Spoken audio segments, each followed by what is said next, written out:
सर्वांना मैत्रीपूर्ण जय भीम. मित्र हो, बोधिसत्व वंदना या चॅनलमध्ये आपल्या सर्वांचं स्वागत आहे. खऱ्या अर्थाने आज आपल्याला माहीत आहे की काल 29 मार्च झालेला आहे आणि 29 मार्च म्हणजे छत्रपती संभाजी महाराजांचा स्मृती दिन आहे. स्मृती दिन म्हणजे आपल्याला माहीत आहे की त्या दिवशी संभाजी महाराजांना वीरमरण आलेलं आहे. आता या ठिकाणी हे छत्रपती संभाजी महाराजांचं वीरमरण आहे आणि त्या संदर्भामध्ये आजकालच्या या आपल्या परिसरामध्ये, महाराष्ट्रामध्ये नव्हे तर आपल्या इंडियामध्ये फार मोठी खळबळ माजलेली आहे. ते यासाठी आणि नुकताच आपला एक संभाजी महाराजांचा एक पिक्चरही आलेला आहे. परंतु या पिक्चरमध्ये असं सांगितलं जात आहे आणि लोकांच्यात ही चर्चा आहे की या पिक्चरमध्ये दोन समाजाची भांडण लावण्याचा इथे या ठिकाणी प्रयत्न झालेला आहे. आणि दुसरी गोष्ट आहे की संभाजी महाराजांच्या या मृत्यूला काही आपतेष्ट, काही आपले महाराष्ट्रीयन, काही आपलीच लोक जबाबदार आहेत. आणि मग ही जबाबदार लोक कोण आहेत हे मात्र लपवलेले आहेत. आणि हा पिक्चर लपून हा पिक्चर काढला गेलेला आहे. आणि जास्तीत जास्त क्रूर कर्म हा औरंगजेब हा दाखवण्याचा या ठिकाणी प्रयत्न केलेला आहे. हा या ठिकाणचा सुलतान म्हणजे या ठिकाणचा प्रमुख होता ना, तो स्वतःच तो जो ऑर्डर देणार आहे हा लोकांच्या माहितीनुसारच देतो. भले छत्रपतींना पकडला आपण कोल्हापूरच्या साईडला तिकडं काय संगमेश्वर वगैरे त्या भागात, परंतु या ठिकाणी आणलं गेलं त्यांना तुळापूरला. आणि या तुळापूरला जे काय त्यांचे हालहाल झालेले आहेत आणि हालहाल करून त्यांना मृत्यूदंड दिलेला आहे तो ह्या 29 तारखेला. आणि मृत्यूदंडानंतर थांबलेले नाहीत, तर त्यांनी मृत्यूदंडानंतर त्यांचं जे शिर होतं किंवा डोक्यात होतं काय की त्याची गुढी उभारण्याचा प्रयत्न केलेला आहे. हे इतकं भयानक कुठल्याही मानव प्राण्यामध्ये, कुठल्याही जगातील कुठल्याही देशामध्ये, कुठल्याही धर्मामध्ये, कुठल्याही समाजामध्ये असं झालेलं नाही. प्राण्यांचं झालं नाही तर मनुष्याचं सोडून द्या. आणि ते आपल्या या ठिकाणी कशामुळे झालं हा महत्वाचा भाग आहे. जे झालेलं आहे ते छत्रपती होते, नुसते छत्रपती नव्हते तर ते तत्वज्ञानी होते. नुसते तत्वज्ञानी नव्हते तर ते शूरवीर रणांगणात लढणारे होते. नावाला छत्रपती नव्हते, रणांगणात लढणारे होते. आणि अशांचं या ठिकाणी छिन्न विछिन्न त्यांच्या शरीर तुकडे करून नदीत फेकलेले होते. आणि हे तुकडे आहेत हे त्या ठिकाणी गोविंद गायकवाड यांनी हे त्या काळामध्ये ते जमा केलेले आहेत. गोविंद गायकवाड एकटेच होते का, तर गोविंद गायकवाड हे सगळ्यांना त्यांनी गोळा केलेला आहे. गावातील लोकांना म्हणजे फक्त बुद्धिस्ट म्हणजे आजचे बुद्धिस्ट म्हणजे त्या काळचे फक्त महाराज म्हटलं तर काही वागव होणार नाही. कारण तो आपल्याला समजलं पाहिजे. बौद्ध धर्म जरी आज घेतलेला असला तरी पण हे पूर्वाश्रमीचे महार, या महार लोकांनी त्या ठिकाणी गायकवाड आडनाव आहे काय.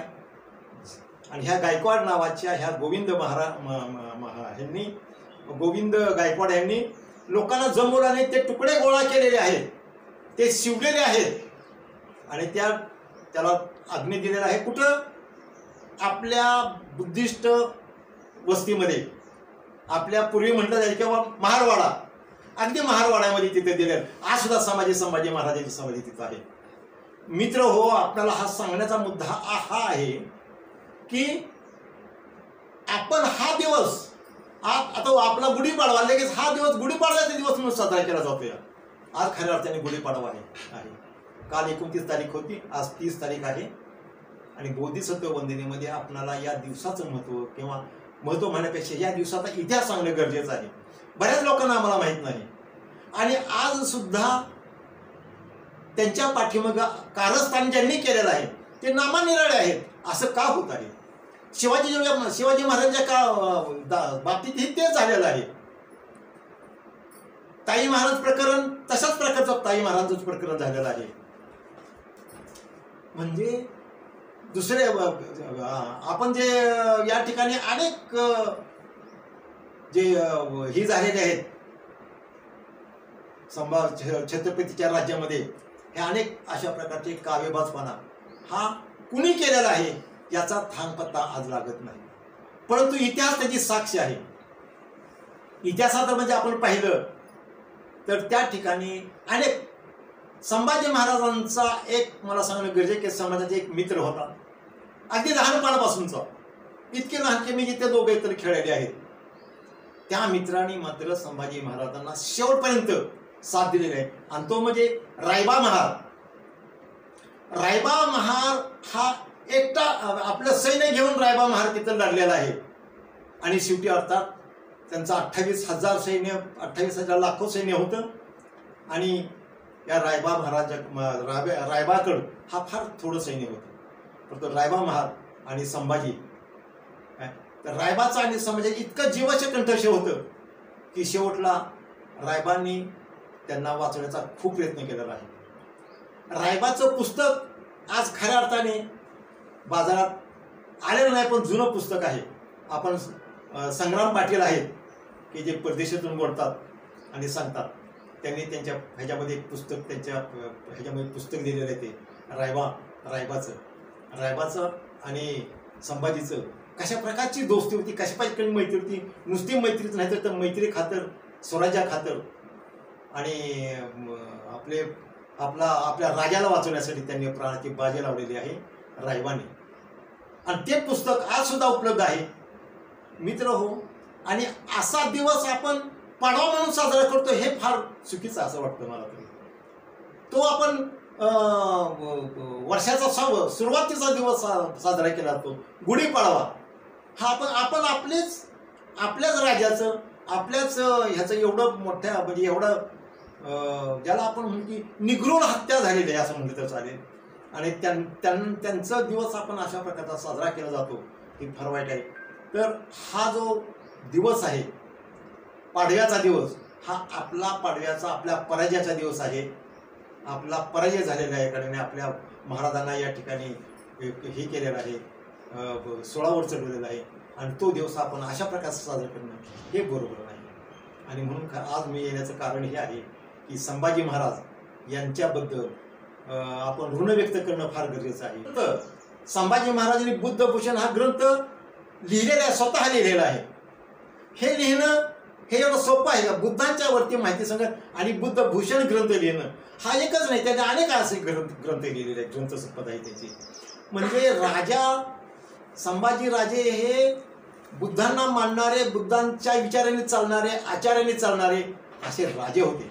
म्हणजे ते तुमचे राजे होते, ते बहुजनांचे राजे होते, आणि म्हणूनच त्यांना बहुजन प्रतिपालक असं म्हटलं जातं खऱ्या अर्थाने.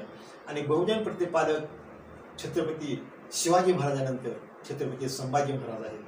आणि संभाजी महाराजांची हे कर्तृत्व, त्याला आपण सलामी देणं गरजेचं आहे. त्यांच्या जन्मदिनी समाजाची सलामी देणं गरजेचं आहे. त्यांच्या लढाया त्यांनी जिंकून आल्या त्यावेळेला त्यांचं आपण हे करणं गरजेचं आहे.